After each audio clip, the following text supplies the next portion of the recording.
Salutations à vous, mes frères et sœurs, vous qui avez l'habitude de nous rejoindre dans ce beau cadre de l'émission Je n'ai point de l'Évangile, vous qui avez toujours été disposés à être renseignés de l'ainsi dit l'Éternel pour pouvoir comprendre le sens des Saintes Écritures. Je voulais simplement dire, ou du moins rendre gloire à notre Seigneur qui nous donne encore le temps de pouvoir profiter de sa grâce, parce qu'il faut bien savoir en profiter. Ce cadre avec l'hôte principal, le pasteur Philippe Njoli. Bonsoir, pasteur. Bonsoir. Comment vas-tu? Très bien. Très bien, que Dieu soit loué. Parce que vous savez que j'aime bien votre sourire. Mais en fait, c'est tellement naturel chez moi. C'est étrange, hein? Ça fait 20 ans que je travaille avec, dans une structure qui s'appelle une mission locale à Clichy. Et curieusement, mes collègues me disent, mais Philippe, on ne te voit jamais t'énerver. Tu es tout le temps en train de rire, même si les choses semblent difficiles, tu rigoles. Je leur ai dit, ça, c'est ce qui fait ma vie. La Bible dit, réjouissez-vous.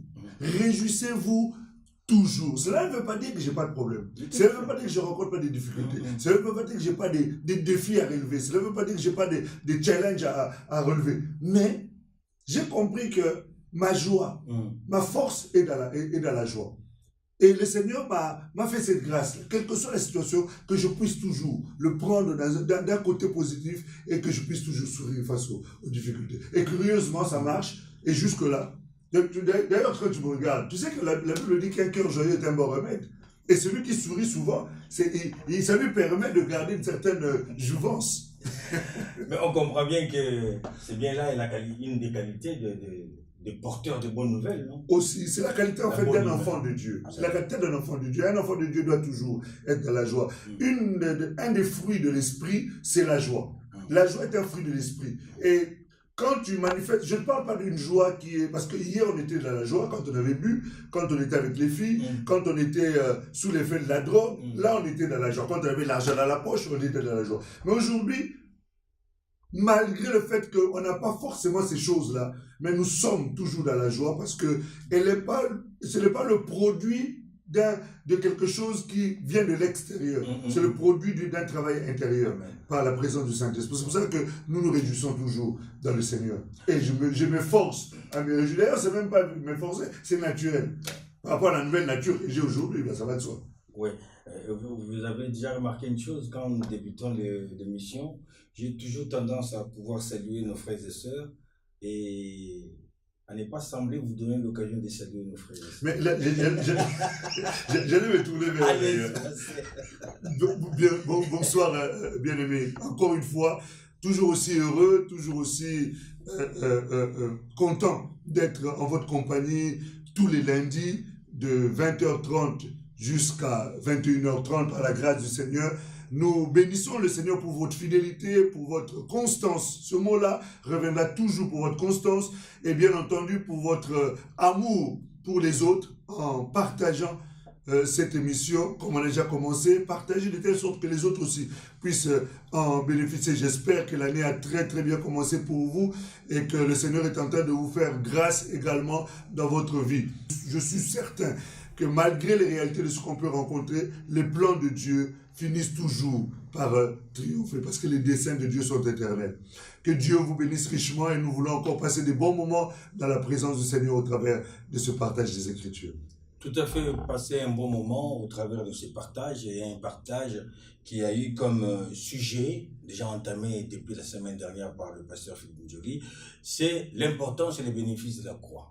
Et vous avez dit, ces sujets-là, vous les présentez comme une espèce de fourchette avec 4 branches. Oui, nous présentons ça comme une fourchette avec 4 branches. Bien sûr, une fourchette est liée à une tige, et cette tige-là a 4 branches. Mais tout cela revient toujours à un seul objectif. Celui qui consiste, qui concerne plutôt notre salut. J'ai constaté que les gens viennent dans l'église. Quelquefois, on invite quelqu'un parce qu'il a un problème. Il vient à l'église, il rencontre peut-être le pasteur ou un des responsables selon l'organisation de chaque église, on prie pour la personne, elle a la solution ou ne l'a pas forcément tout de suite, mais Dieu est toujours à l'œuvre. Cette personne commence à fréquenter l'église de manière régulière, et puis bon, ben, elle prend aussi des habitudes chrétiennes, elle se met à prier, elle se met à donner la dîme, donner des offrandes, chanter, apprendre toutes ces choses-là, jusqu'à ce que la personne peut même aller jusqu'à commencer à servir Dieu. Mais sans pour autant avoir des fondements, des bases qui lui permettent de se rassurer par rapport à son salut, par rapport à son identité, par rapport à ce que la personne est. C'est la raison pour laquelle nous avons essayé de commencer à partager sur le sujet de l'importance et du bénéfice de la croix. Pourquoi la croix? Parce que la croix est le lieu du commencement de notre histoire d'amour avec Dieu. Amen. La croix, c'est le début de notre vie chrétienne. La vie chrétienne commence par la croix. Parce que c'est au travers de la croix que nous entrons dans la nouvelle alliance avec le Seigneur. Jusqu'à ce que Jésus est né dans l'ancienne alliance. Jésus est né dans, entre guillemets, comme si on parlait de l'Ancien Testament. Il est né dans l'ancienne alliance. Et il est mort dans l'ancienne alliance. Et c'est au travers de la croix que la nouvelle alliance commence. C'est pour cela que nous sommes le fruit de la nouvelle alliance. C'est pour ça que nous parlons de la croix. Parce qu'aujourd'hui, on est en train d'occulter la croix. On met la croix à côté. Alors que la croix est non seulement le début de l'histoire de la vie chrétienne, mais c'est aussi le sens et l'essence et la base et la porte par laquelle nous entrons au ciel pour obtenir tout ce dont nous avons besoin auprès du Seigneur. C'est pour ça que nous revenons un peu sur le message de la croix. Je disais la dernière fois que il y a certains messages qui sont devenus un peu comme des messages un peu dépassés, un peu ringards. C'est celui-là. Voilà, comme par exemple parler de la croix, bon. Mais alors que c'est le message de l'évangile. L'évangile vit, l'évangile existe, l'évangile a pour fondement la croix. Tout à fait. L'évangile a comme fondement la croix. Et les sujets que vous présentez, les 4 branches sont le sacrifice de la rédemption, sous-sujet que vous avez pu développer la fois dernière. Et il nous reste trois autres Effectivement, branches. Nous avons parlé de la rédemption comme étant du rachat. Ouais. On ne va pas revenir là-dessus. Pour ceux qui n'ont pas pu nous suivre la semaine dernière, vous pouvez vous en référer. Vous allez sur notre site MDPPN TV, YouTube, ou alors vous allez sur notre page Facebook MDPPN et vous pourrez trouver et même voir. Bientôt, vous aurez également la possibilité d'aller sur notre site mdppn.com ou .fr du moins pour que vous puissiez avoir toutes les informations et suivre toutes les émissions. Donc nous avions dit que nous sommes en train de partager sur la croix et le bénéfice de la croix. Nous avons effectivement parlé de la croix comme étant un objet à 4 branches. Et nous avons essayé de parler de la première branche qui consistait à parler de la rédemption. Et quand nous parlons de la rédemption, nous entendons rachat. Il y a certains mots comme ça qui sont employés dans la Bible, qui ne sont pas forcément accessibles à tout le monde et qu'on ne sait pas quelquefois quel est le sens. Voilà. Et c'est pour ça que nous essayons d'alléger les choses pour que ça soit accessible à tous. Parce que je crois que l'évangile doit être le plus simple possible. De manière à ce que la personne la moins dotée pour intellectuellement, voulais-je dire, puisse accéder à cela. Parce que Jésus ne peut pas compliquer l'évangile. Et je n'aime pas, moi, les messages qui sont trop compliqués et que les gens ne peuvent pas en saisir le sens et surtout la mise en pratique. Parce que l'objectif, c'est celui-là, c'est de pratiquer. Et comme nous disions, on a parlé sur la rédemption, on a entendu rédemption par rachat. Et nous avons dit, selon le livre de Romains, chapitre 7, que nous avons été vendus. Et Jésus nous a rachetés. Et en nous rachetant, il a fait de nous aujourd'hui sa propriété. Je crois que c'est ce que nous voulions en résumé par rapport à la première branche. Aujourd'hui, nous voulons entamer la deuxième branche qui est l'expiation. Encore un mot qu'il faudra expliquer. Un mot voilà. Expiation. Ça paraît effectivement, quand on dit expiation, c'est pas forcément à la portée de tout le monde. Tout le monde ne comprend pas d'emblée ce que veut dire expiation. En fait, quand on parle de l'expiation, c'est une réparation d'une faute ou d'un fait. Et quand on parle d'expiation, on entend par là effacer. Expier veut dire effacer. Effacer quelque chose qui était écrit ou qui existait, ou une faute ou une erreur. Et c'est pour cela qu'il fallait absolument qu'il y ait la croix. Lorsqu'on parle de l'expiation, dans l'Ancienne Alliance, dans le livre de Lévitique au chapitre 4 et au chapitre 9, on est en train de parler de l'expiation. J'aimerais d'ailleurs que nous puissions lire ce verset-là. Et Lévitique au chapitre 4, verset 23 et au verset 24. On peut même commencer à partir du verset 22. Lévitique, chapitre 4. À partir du verset 22, on va lire jusqu'au verset 24. Si c'est un chef qui a péché, en faisant involontairement contre l'un des commandements de l'Éternel, son Dieu, des choses qui ne doivent point se faire, et en se rendant ainsi coupable, et qu'il vienne à découvrir le péché qu'il a commis, il offrira en sacrifice un bouc mâle sans défaut. Il posera sa main sur la tête du bouc, qu'il égorgera dans le lieu où l'on égorge les holocaustes devant l'Éternel. C'est un sacrifice d'expiation. C'est un sacrifice d'expiation. On est en train de montrer ici quelque chose de très très important. On nous dit que si quelqu'un a commis un péché ou une faute, involontairement ou volontairement d'ailleurs, parce que quelque part on le verra, cette personne doit prendre un bouc. Et il doit emmener ce bouc-là, et ce bouc-là, il va imposer les mains sur le bouc, et ensuite on égorgera le bouc. En fait, c'est l'expiation, c'est une substitution, et basée sur la notion de la substitution, c'est-à-dire prendre la place de quelqu'un d'autre. D'ailleurs, de ce mot-là, de ce verset-là, on parle aujourd'hui de bouc émissaire, c'est-à-dire quelqu'un à qui incombe une faute qui n'est pas la sienne. Voilà. On impute une faute à quelqu'un qui n'est pas fautif en réalité. Et celui qui est fautif, finalement, il a gain de cause. Voilà. Donc c'est pour dire que nous avions un châtiment qui devait tomber sur nous, sur la colère de Dieu devait s'abattre sur nous parce que nous avions fauté. Seulement, on a pris un bouc sur lequel on a imposé les mains et on a donné ce bouc-là en sacrifice pour que le bouc meure à la place de celui qui a péché. Vous comprenez? Donc c'est pour cela que, et aujourd'hui, le bouc est l'image ou le type de Christ qui lui, on a imposé les mains sur lui, c'est-à-dire nos fautes. C'est comme si nous avions imposé les mains sur Jésus, et afin que Jésus soit offert à la croix, et que nous qui devions être châtiés, condamnés, nous soyons expiés. C'est-à-dire que notre péché soit transmis sur lui. C'est comme une transmission de péché que Jésus-Christ va porter. Et c'est à la croix, justement, que cette transmission a été faite. D'accord. Dans votre version, vous avez vu là, il s'agit de quel péché?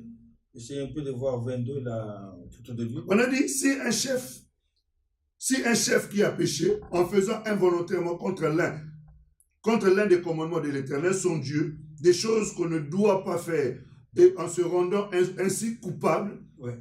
Donc, je m'excuse de vous avoir ramené à la lecture, mais si je me les suis proposé, c'est juste pour pouvoir bien nous faire comprendre le mot involontairement, c'est-à-dire, il n'y a pas de péché. Alors, ici, il y a des effectivement. Parce que, il y a des péchés volontaires. Il y a des péchés là, on parle d'involontaire, oui, même si on n'est pas conscient, donc c'est un péché quand même. Absolument. En fait, le fait d'être ignorant de quelque chose, déjà c'était déjà un péché en soi. Et le fait de commettre en plus la chose dans l'ignorance ne nous dédouane pas.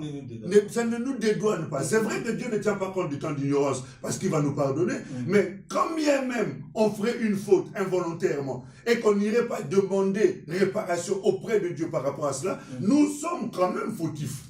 Voilà. Maintenant, c'est encore pire pour un péché qui est commis volontairement. Voilà. D'ailleurs, d'où la différence entre le péché et l'iniquité. Parce que dans la Bible, on dit, dans 1 Jean chapitre 1, verset 9, 8 à 9, la Bible dit, si quelqu'un confesse son péché, il est fidèle et juste pour lui pardonner son péché et le purifier de toute iniquité. Ouais? C'est-à-dire, on met bien une différence entre le péché et l'iniquité. En fait, le péché, justement, c'est quelque chose qui peut être involontaire. C'est-à-dire, j'ai commis un acte dont je n'étais pas conscient que c'était mauvais. Mais quelque part, ma conscience m'a fait comprendre quand même que ce que je viens de faire là, c'était pas trop bon. Ou alors quelqu'un m'a exhorté pour me faire comprendre que frère, ce que tu as fait là, c'était pas trop ça. Tout à fait. Ouais. Et l'iniquité. L'iniquité, par contre, c'est différent. Dans le livre de Matthieu, au chapitre 7, au verset, à partir du verset 21, Jésus est en train de s'entretenir avec des gens qui étaient venus le voir, en lui disant, Seigneur, nous avons chassé les démons, nous avons guéri les malades, nous avons fait un tas de choses, ressuscité les morts. Jésus se retourne vers eux. À aucun moment, Jésus n'a renié ce que ces gens-là ont fait. Il a reconnu que c'était très bien, ce que vous avez fait. Tout à fait. Seulement, il leur a dit, je ne vous ai jamais connu. Et il précise le pourquoi. Il a dit parce que vous êtes des serviteurs d'iniquité. Ces gens-là qui sont en train de présenter à Jésus le tableau de chasse, qui sont en train de présenter à Jésus leur exploit, parce qu'on en a aujourd'hui, des gens qui présentent des exploits au Seigneur, moi j'ai fait ceci, moi j'ai voyagé par-ci, moi j'ai fait cela, moi j'ai guéri les malades, j'ai fait des grandes campagnes d'évangélisation, moi j'ai guéri les aveugles, ont vu dans mon ministère, les morts, c'est très bien. Tout ça, nous bénissons Dieu parce que, quelque part, ça montre que Dieu est vivant. Mais seulement, Jésus ne s'est pas contenté de voir ce que eux faisaient. Il voulait savoir ce que eux étaient. Et c'est là ce qui intéresse Dieu.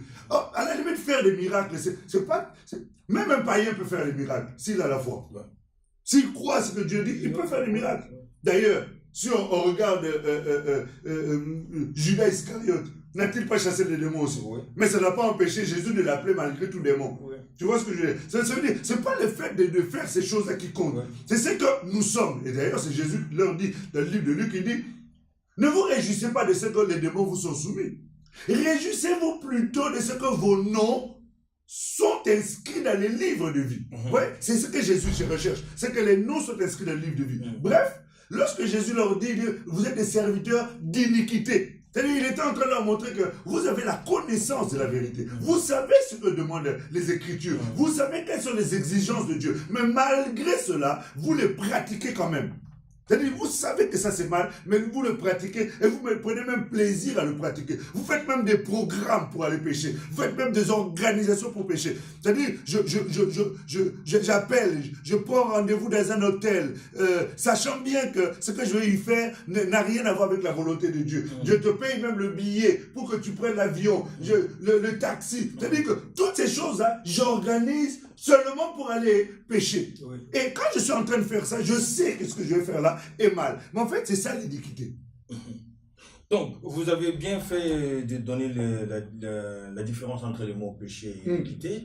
Et c'est là, dans le cadre de chaque deuxième branche. Et ce qui est merveilleux, c'est que même dans le cadre de l'iniquité, nous avons un bouc émissaire. Amen. Nous avons un bouc émissaire, d'où l'expiation. Donc, lorsque nous imposons les mains au bouc, nous lui transmettons tous nos péchés. Et on nous dit, on l'emmène pour le tuer dans l'endroit où on fait les sacrifices.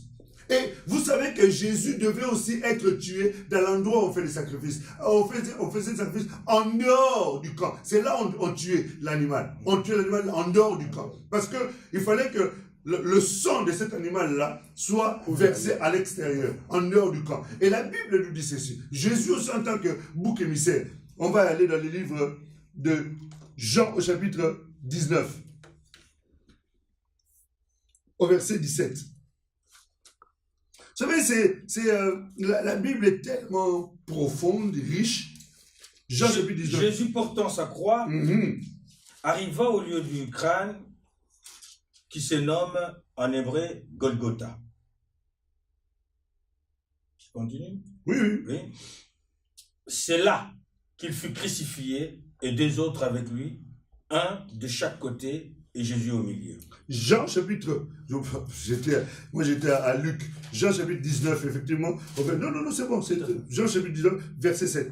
Donc Jésus, 7 ou 17 non, 17. 17, voilà. Jésus portant sa croix arriva au lieu du crâne, qui se nomme en hébreu Golgotha. C'est là qu'il fut sacrifié.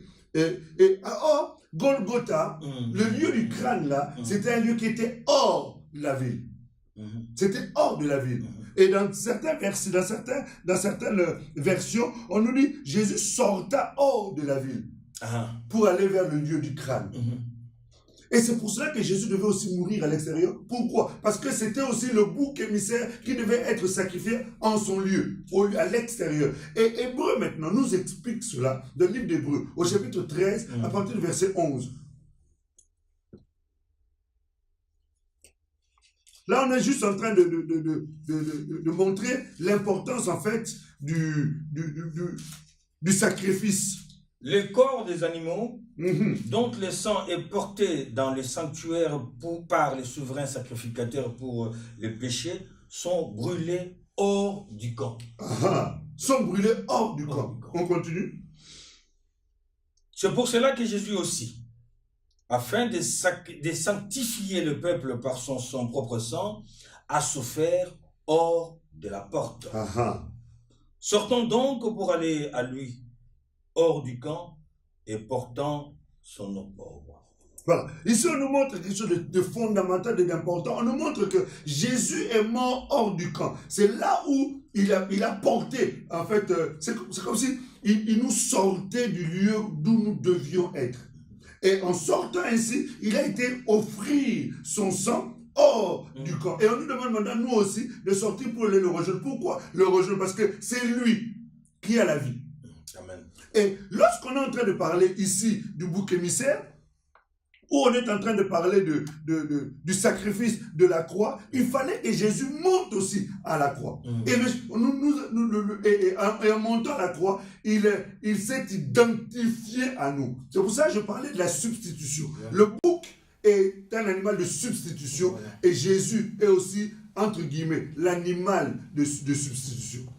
Pour que Jésus porte. C'est pour ça que la Bible nous dit, dans le livre d'Ésaïe, au chapitre 53, à partir du verset 5, ou 3 même, la Bible nous montre ce transfert-là. Pourquoi Jésus devait absolument monter à la croix et pourquoi il devait absolument se sacrifier, pourquoi il devait se donner à notre place. On y va. Ésaïe, vous avez dit? Ésaïe 53, verset 3 à 6. Méprisé et abandonné des hommes, homme de douleur et habitué à la souffrance, semblable à celui dont on détourne le visage, nous l'avons dédaigné. Nous n'avons fait de lui aucun cas. Oui. Cependant, ce sont ses souffrances qu'il a portées. Ce sont nos souffrances qu'il a portées. C'est de nos douleurs qu'il s'est chargé. Et nous l'avons considéré comme puni, frappé de Dieu et humilié. On continue? Oui. Mais il était blessé par nos péchés, brisé par nos iniquités. Le châtiment qui nous donne la paix est tombé sur lui. Et c'est par ses meurtrissures que nous sommes... Juste 2 secondes. Tu vois? Le châtiment qui nous donne la paix. En fait, l'expiation est réservée, du moins, le châtiment est réservé à ceux qui ont fauté, à ceux qui ont péché. Donc, le châtiment devait tomber sur nous. Mais en fait, le fait que lui, il était le bouc émissaire, voilà. Comme il était le bouc émissaire, le châtiment est tombé sur lui. Donc, il a détourné le châtiment sur nous. Absolument. Le châtiment qui devait tomber sur nous, il l'a détourné vers lui. Voilà. Il a détourné sur lui, c'est-à-dire la colère de Dieu. Dans notre intérêt, dans notre avantage, dans notre bénéfice. C'est-à-dire, il a pris notre place et la colère de Dieu est tombée sur lui, alors qu'elle devait tomber sur nous, qui avions péché, qui devions mériter le châtiment. Voilà. Et comme lui, c'était le bouc, c'est comme si nous lui avions imposé les mains, nous lui avons transmis nos péchés. C'est pour ça que la Bible nous dit, dans les livres d'Éphésiens, la Bible dit, il a été fait péché. Voilà. Tu vois, c'est-à-dire qu'il n'a pas été fait pécheur. Pas pécheur, mais c'est-à-dire il a été fait péché. C'est-à-dire le péché s'est personnifié dans la personne de Jésus.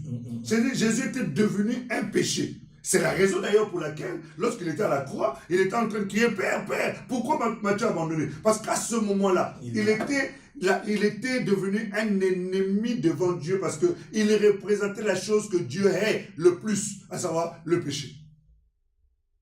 Et c'est la raison pour laquelle la Bible dit, il a crié Eli, Eli, lama sabachthani. C'est-à-dire Dieu l'avait laissé. Eli, Père, Père, pourquoi m'as-tu abandonné? Et pourtant, ce même Jésus a dit que je suis dans le Père et le Père est en moi. Tout ce que je fais parce que je l'ai vu au Père. Une véritable symbiose, une telle... C'est lui qui voit le Père. M'a vu. Mais c'est ce même Jésus à la croix dit, mais pourquoi toi qui es mon Père, tu m'as abandonné? Parce que Jésus à ce moment-là devenait le bouc émissaire. Tu vois, le péché a été personnifié dans sa vie. Et Dieu ne pouvant pas supporter le péché, il s'est éloigné. N'oublions pas, Dieu est saint, plus que saint, tellement saint que même les anges qui n'ont jamais connu de péché n'osent regarder Dieu dans sa sainteté. La Bible dit, ils se cachent le visage parce qu'ils ne peuvent pas regarder à la gloire de Dieu. Et Dieu a dit à Moïse, si quelqu'un voit ma gloire, il va mourir.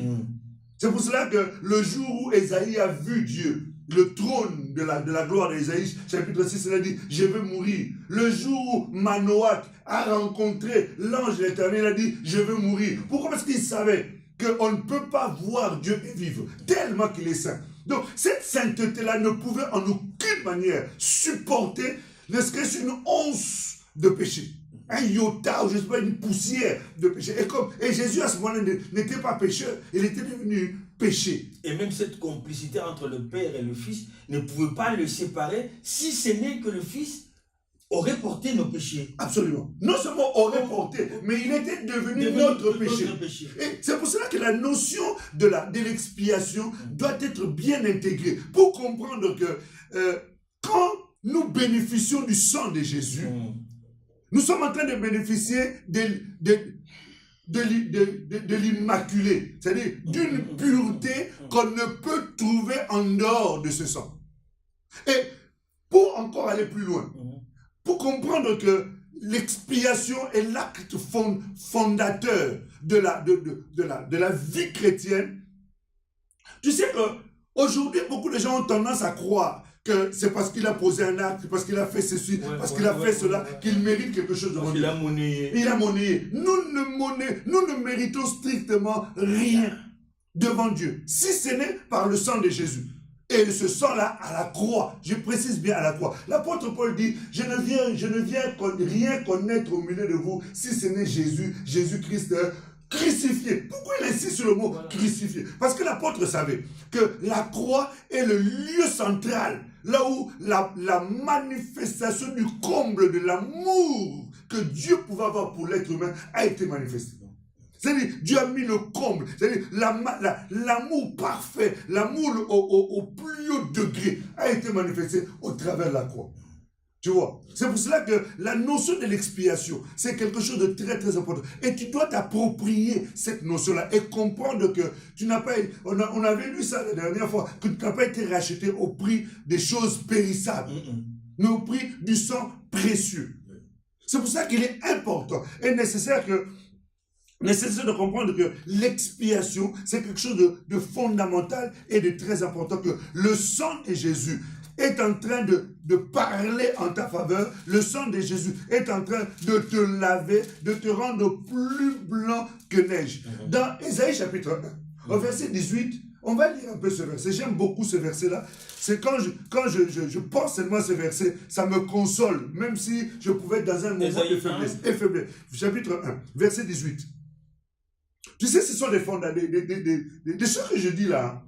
Ce sont les béabas de la foi chrétienne. Tout à fait. Mais je me rends compte que même ces béabas-là échappent à énormément de gens. Parce que, à la limite, on peut parler de l'enlèvement, on peut parler des mystères des 7 sceaux, on peut parler des 7 étoiles, et ainsi de suite. Mais si ces bases-là ne sont pas encore dans ta vie, ces choses risquent de te condamner. Parce que ça va te mettre dans une position de stress et dans une position de crainte et de peur. Parce que toi, tu ne verras pas ces choses-là si tu ne passes pas d'abord par ces choses dont on est en train d'évoquer aujourd'hui, qui est l'expiation. Ou le premier point, c'était quoi? La rédemption. La rédemption. Donc, toutes ces choses-là, c'est tout simplement pour t'amener à comprendre que tu as de la valeur aux yeux de Dieu et que le Seigneur veut que ta vie ne soit plus jamais l'objet de l'amusement de Satan. Ésaïe 1, 18, venez et plaidons, dit l'Éternel. Alors, pasteur, est-ce qu'on peut s'arrêter là? Venez et plaidons, dit l'Éternel. Venons et plaidons. Parce que tu sais que s'il y a quelqu'un qui est... C'est une invitation, là. Ah, mais complètement. Mais Dieu est très... C'est-à-dire que, en fait, on a tendance à présenter Dieu comme un père fouettard. Mais Dieu, la Bible nous dit, Dieu est amour. C'est-à-dire, c'est pas que qu'il y a en lui une partie qui s'appelle l'amour, mais il est personnifié dans l'amour. Et Dieu est tellement ouvert.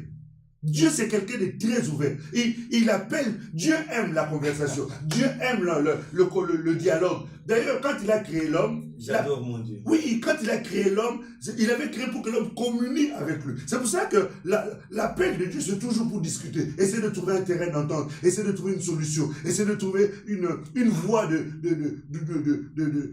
résolution des problèmes. C'est pour ça qu'il dit, venez. Et plaidons. Il te donne même la possibilité de plaider, alors qu'il a la capacité d'être écrasé comme une fourmi, mais il te donne quand même la possibilité de venir plaider. Voilà. Et dans la suite de la lecture, qu'est-ce qu'il dit? Déjà l'invitation, venez, et venez, et plaidons. Tout en sachant que dans cette plaidoirie-là, quels sont les arguments que toi tu peux présenter à Dieu qui puissent le convaincre? Il commence par, il continue en disant, si vos péchés, mais déjà on est péché. Ah, Dieu, il est merveilleux. Non, Dieu est très bon. Je continue à le faire. Venez et plaidons, dit l'Éternel. Si vos péchés sont comme les cramoisis, ils deviendront blancs comme la neige. S'ils sont rouges comme la pourpre, ils deviendront comme la laine. En fait, ici, ce verset est en train de nous montrer la puissance de l'expiation. La capacité que l'expiation apporte dans la vie d'un enfant de Dieu qui accepte cette œuvre-là accomplie à la croix de Golgotha. C'est-à-dire que quand le sang de Jésus passe dans la vie de quelqu'un, ça le rend, on dit plus blanc que neige. On essaie de prendre un élément parce qu'on sait que la neige est tellement blanche que lorsque le soleil frappe sous la neige dans son état naturel, ça peut même éblouir tes yeux. Là, tu remarques que la plupart des gens qui font du ski mettent toujours un masque parce que à une certaine hauteur, l'éclat du soleil sur la neige. Bon, je parle de la neige, peut-être toi qui me suis en Afrique ou toi qui me suis dans des zones où il n'y a pas la neige, je ne sais pas comment je peux t'expliquer beaucoup plus clairement comment peut être la neige. Je ne sais pas quel exemple on peut prendre pour montrer la neige pour une personne qui habite dans une zone. La blancheur de la neige. La blancheur de la neige, bien sûr. L'éclat de la neige pour quelqu'un qui habite dans une zone où il n'y a jamais eu de neige. Mais enfin, je ne sais pas. Les nuages peut-être. Mais il y a des nuages nuancés. Voilà. Enfin, bref, toujours est-il qu'on nous montre que quand le sang de l'expiation arrive dans la vie d'une personne, ça le rend blanc comme la neige. C'est-à-dire, on est en train de monter deux dimensions. On dit, si vos péchés sont comment? Non, comme... noirs comme le cramoisi, rouge. C'est-à-dire, voilà, comme la peau. On est en train de monter, montrer des étapes, des dimensions des abominations qu'il peut avoir dans la vie de quelqu'un, des étapes de la noirceur du cœur de quelqu'un, des étapes des malédictions qui peuvent être dans la vie. Des étapes extrêmes. Quand on dit noir, c'est la couleur la plus sombre qui puisse exister. Donc si déjà tu es noir, c'est que tu es dans un état final, je pourrais dire. Donc extrême. Oui. Mais ce qui est merveilleux, c'est que même si tu es noir, le sang a la possibilité de transformer le noir en blanc. Qui est aussi une autre extrémité. Une autre extrémité. C'est pour montrer que Dieu peut te prendre d'un point A au point Z en l'espace d'une seconde et faire de quelqu'un qui est un coupable un innocent. Avec comme transition l'œuvre de l'expiation. Au travers de l'œuvre de l'expiation par la puissance du sang de l'agneau. Alléluia. Tu vois. Et ça, et non seulement ce sang a la capacité de nettoyer. C'est pour te dire quoi? Pour toi qui me suis, peut-être que tu as vécu une vie de péché extrême. Tu as vécu une vie d'abomination extrême. Tu as fait des choses que tu ne peux même pas raconter parce qu'on te prendrait pour quelqu'un, pour un sorcier ou un destructeur. Mais tu vois, malgré ces choses-là, Dieu, au travers de la notion de l'expiation, au travers de l'œuvre de la croix, par rapport à l'expiation, peut aujourd'hui, maintenant que nous sommes en train de parler, te rendre comme si tu venais de naître, comme si tu n'avais jamais connu aucun péché dans ta vie, aucun mal. Rien que parce que tu as accepté que le sang qui a été versé puisse laver ton esprit, laver ton âme et laver ton corps. Et te sortir de cette piège-là ou dans ce cachot-là, de cette prison-là, du péché dans lequel tu étais enfermé. Peut-être que toi, tu as été victime de ces choses. Mais il peut arriver que tu sois né dans une famille qui a toujours fait des abominations, sacrifice humain sur sacrifice humain, mal sur mal, abomination sur abomination. Et toi, tu es né dans ces choses. Mais aujourd'hui, je dis bien aujourd'hui, maintenant même, si tu acceptes l'œuvre de la croix au travers de l'expiation, c'est-à-dire que tout ce mal que tu as fait, nous allons prendre ça, le mettre sous le bouc, lui partir avec ton mal, et toi, tu deviendras net chrome, comme si tu venais à peine de descendre sur la terre. Pourquoi? Parce que tu as accepté l'œuvre de l'expiation au moyen du sang de Jésus, au travers de l'œuvre de la croix. Le sacrifice de l'expiation. C'est le sacrifice suprême. C'est le sacrifice de l'expiation, c'est une œuvre profonde qui permet à l'homme de pouvoir retrouver l'innocence. En fait, Dieu nous appelle, à ce moment nous devenons innocents. Et c'est appelé volontaire. C'est appelé volontaire parce que Dieu nous aime. C'est par la volonté du Seigneur. C'est la volonté du Seigneur. Dieu nous manifeste en fait son amour au travers de cela. Ça fait, en fait, Dieu a essayé de voir comment il pouvait nous sauver. Il a utilisé tout ce qu'il pouvait utiliser. Il a envoyé les prophètes qu'il pouvait envoyer. Il a désigné les animaux qu'on pouvait prendre. Parce que dans l'Ancien Testament, il y a une catégorie comme ça, des animaux qu'on pouvait offrir en fonction de chaque mal, de chaque péché. Voilà. Qualité sans tache. Exactement. Et il a fallu qu'à un moment donné, pour que l'homme puisse enfin retrouver la communion, retrouver la relation qu'il avait au temps d'Éden. Parce que quand Dieu a créé Adam et Ève, ils avaient une intimité, une vraie relation. Mais cette relation a été brisée à cause du péché d'Adam et Ève. Et Dieu a toujours désiré que l'homme se retrouve dans cette dimension-là avec lui. C'est la raison pour laquelle, comme il est saint, et que personne ne peut s'approcher de sa sainteté, il fallait qu'il puisse donner un sacrifice qui soit à la hauteur de ses exigences. Qu'il le façonne de lui-même. C'est pour ça que nous avions lu la dernière fois dans le livre d'Hébreux où Jésus dit, tu n'as gagné ni sacrifice ni holocauste. Voilà. Et tu m'as fait un corps, oh Dieu, pour que je fasse ta volonté, laquelle? Celle de s'offrir un sacrifice, pour qu'au travers de ce sacrifice, nous puissions retrouver la communion, la relation avec Dieu. Tu sais, ce que je suis en train de dire là, tu peux prendre ça comme étant quelque chose de banal, mais c'est le fondement même de ta relation avec le Seigneur. S'il n'y a pas la notion d'expiation, il n'y a pas de communion. S'il n'y a pas la notion d'expiation, il n'y a pas de relation. Dieu n'a de relation avec toi, n'a de relation avec ses enfants qu'au travers de l'expiation. Et pas n'importe quelle expiation, l'expiation par le sang de Jésus au travers de la croix. Pourquoi le sang de Jésus?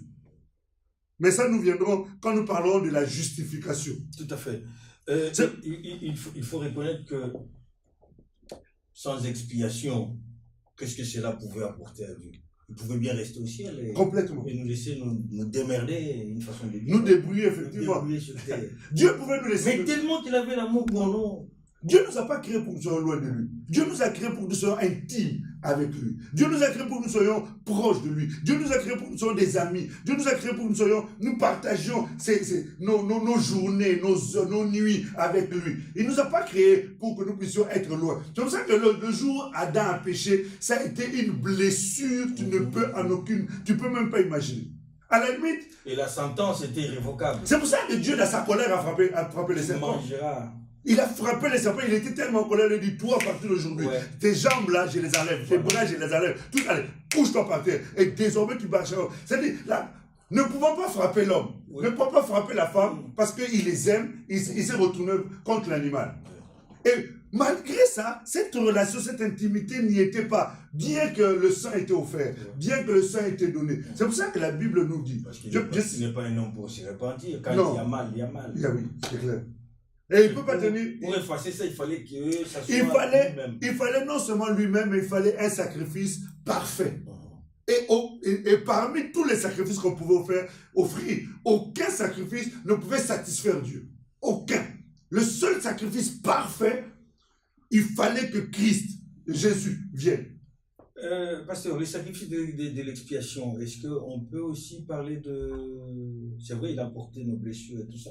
Est-ce qu'on peut parler des cas des personnes qui sont souffrants ou qui ont des problèmes? Tu remarqueras qu'on a lié justement l'expiation à la guérison. Oui. Pourquoi? Parce que pour que le sang coule, il faut qu'il y ait blessure. D'accord. Enfin, la blessure peut ne pas être visible à l'extérieur, mais elle peut être à l'intérieur. Mais toutefois, le sang coule. Il faut que le sang coule. Voilà. Donc, Jésus, au travers de ces meurtrissures, de la couronne d'épines, de l'épée sous le côté, des clous sous les mains, des clous sous les pieds, les coups de fouet sous le dos, et même toutes les impuretés. Toutes ces choses. Le péché aussi, c'est une impurité. Mais le péché, c'est la pire des impuretés qui puissent exister. Voilà, parce que l'émission tend vers sa fin. Mais tu m'as posé une question importante. Allez. Parce qu'en parlant à moins que tu veuilles qu'on en parle, mais toujours est-il que lorsque tu dis que tu as parlé de la guérison, mais le sang de Jésus, il n'y a pas plus puissant détergent de la maladie que le sang de Jésus. Il n'y a pas plus puissant détergent par rapport à la malédiction que le sang de Jésus. Il n'y a pas plus puissant détergent des condamnations que... Lisons un peu d'ailleurs. Voilà, allons-y un peu. Dans le livre de Colossiens, au chapitre 2. Colossiens, chapitre 2.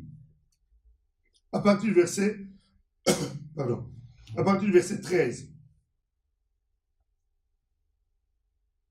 Vous qui étiez morts par vos offenses et par l'incirconcision de votre chair, il vous a rendu à la vie avec lui, en nous faisant grâce pour toutes nos offenses. Il a effacé l'acte dont les ordonnances nous condamnaient et qui subsistait contre nous, et il l'a détruit en le clouant à la croix. Il a dépouillé les dominations et les autorités. Il les a livrées publiquement en spectacle en triomphant d'elles par la croix. Tu vois, ici, on a répété au moins 2 fois, en espace de 2 versets, la croix. Pourquoi? Parce qu'on est en train de montrer l'œuvre que Christ a accomplie. Il a, au travers de la croix, il a vaincu les autorités. Il a vaincu les principautés. Au travers des autorités, au travers des principautés, on est en train de montrer les forces des ténèbres. Les maladies, les possessions, toutes ces choses-là, ça découle des puissances des ténèbres. À la croix, Jésus, il a dépouillé toutes ces personnes-là en versant son sang. De manière à ce que quiconque croit à cette œuvre-là obtient la libération, la délivrance. On peut encore lire un autre verset encore? Allez-y. Dans le livre d'Apocalypse, chapitre 12. Juste pour compléter ce que nous sommes en train de dire. Mais ce sont des versets sur lesquels nous reviendrons parce que c'est tellement puissant. Mais ça, c'est dans le bénéfice de la croix. Tout à fait. 12. Apocalypse chapitre 12 au verset 12. C'est pourquoi réjouissez-vous, cieux, et vous qui habitez dans les cieux. Malheur à la terre et à la mer, car le diable est descendu vers vous, animé d'une grande colère, sachant qu'il a peu de temps. On continue. Quand les dragons vit qu'il avait été précipité sur la terre, il poursuivit la femme qui avait enfanté l'enfant mâle. Et les 2 ailes du grand aigle furent données à la femme, afin qu'elle s'envolât au désert vers son lieu où elle est nourrie du temps, des temps et la moitié d'un temps, loin de la face du serpent. Ok, juste le verset 11, parce que le reste, si on veut développer, ça nous prendra beaucoup de temps. Juste le verset 11. Ils l'ont vaincu à cause du sang de l'agneau et à cause de la parole de leur témoignage, et ils n'ont pas aimé leur vie jusqu'à craindre la mort. Ils l'ont vaincu à cause de quoi? Du sang de l'agneau. À cause du sang de l'agneau. Quand est-ce que l'agneau a été offert? L'agneau a été offert à la croix. Donc, le sang de l'agneau là a vaincu tout ce qui peut être souillure, tout ce que peut être méchanceté, tout ce que peut être maladie, tout ce que peut être abomination, tout ce que peut être, tout ce qu'on peut imaginer qui détruit aujourd'hui l'homme, la Bible dit nous l'avons vaincu. C'est pour cela qu'il est important de comprendre que dans l'expiation, il y a la victoire. D'accord. Dans l'expiation, il y a la victoire. Les sujets débattus ici, développés par le pasteur Philippe Njoli, s'intitulent l'importance et les bénéfices de la croix. Bénéfices de la croix avec 4 branches. Le premier a été développé, les sacrifices de la rédemption. Aujourd'hui, ça a été les sacrifices de l'expiation. En 2-3 mots, ou soit 2-3 mots, ou soit une prière à ces sujets. Je vais juste t'inviter, toi qui es en train de me suivre. C'est vrai que tu as vécu une vie qui, aujourd'hui, tu regrettes. Mais tu ne sais pas comment t'en sortir.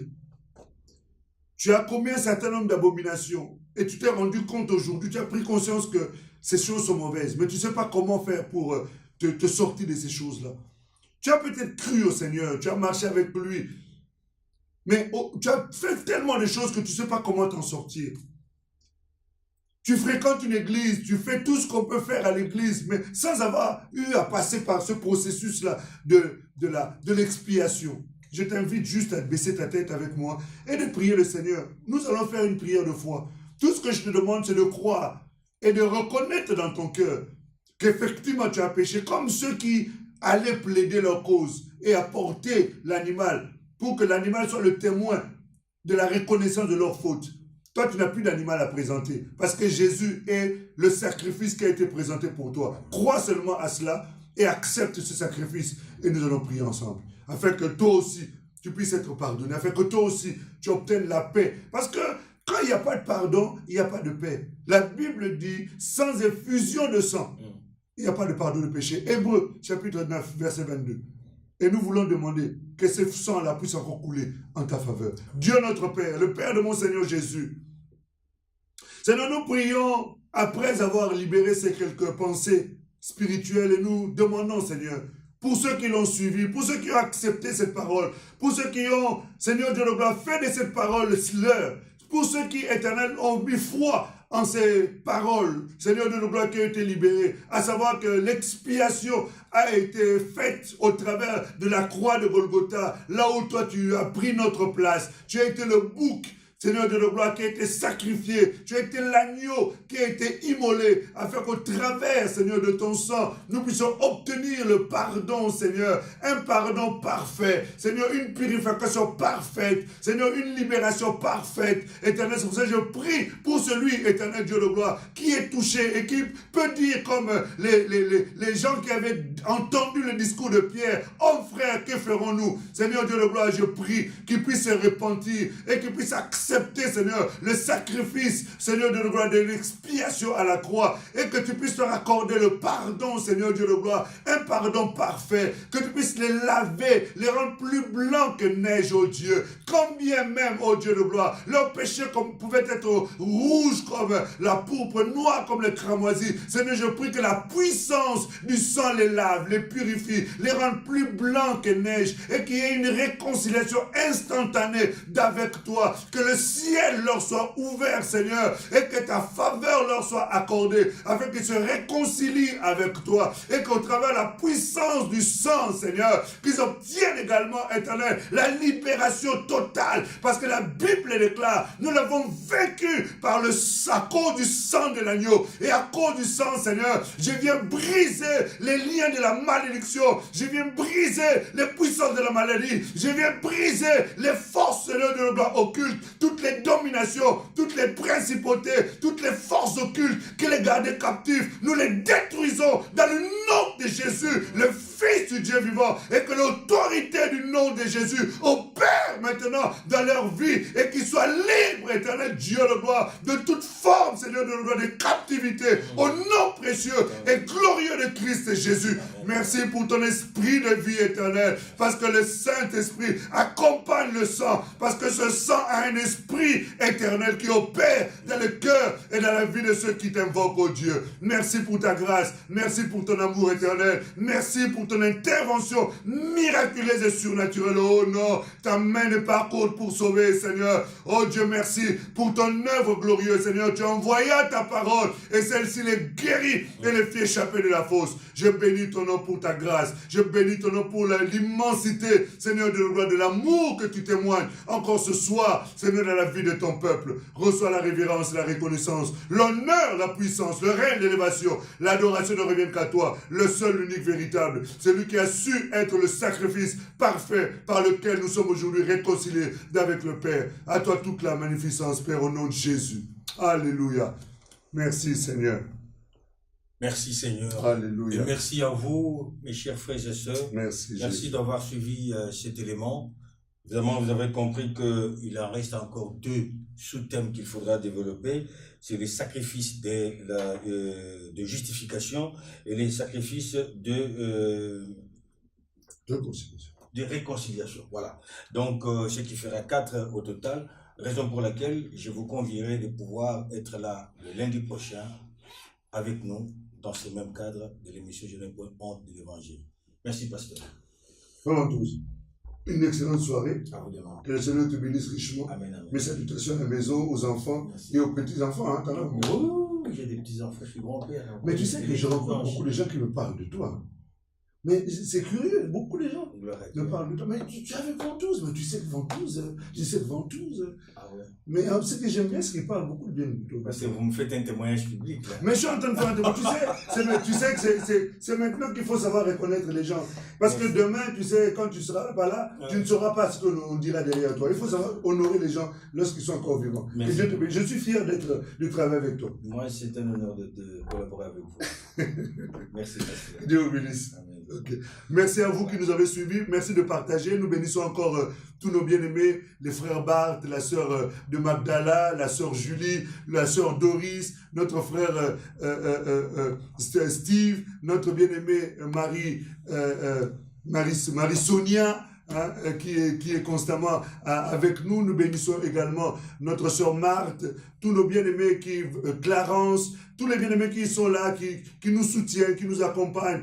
Et vous êtes toujours là, fidèles à nous accompagner et à soutenir cette œuvre. Nous bénissons richement. Et portez-nous dans vos prières comme nous vous portons dans les nôtres. On a ce que dans la communion de l'Esprit, nous puissions faire avancer le royaume du Seigneur. Une excellente soirée. Partagez.